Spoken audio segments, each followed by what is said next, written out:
Hello friends, welcome back to the my new video guys and my YouTube channel. Today friends we are going to talk about guys how to connect Wi-Fi in our phone. Friends, you want to connect Wi-Fi in your phone, so how can you connect? Today I will show you, I will tell you in this video guys. So before starting video friends, first of all go and subscribe the channel guys, click the bell icon and like the video.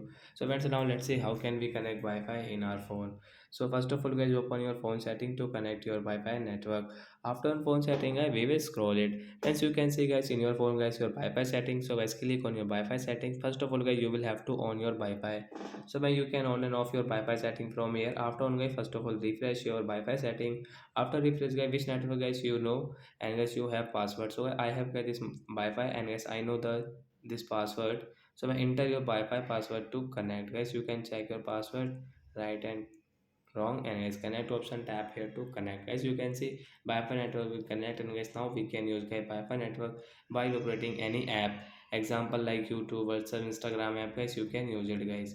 So I hope friends you have understood how to connect Wi-Fi in phone. So that's it guys, bye bye.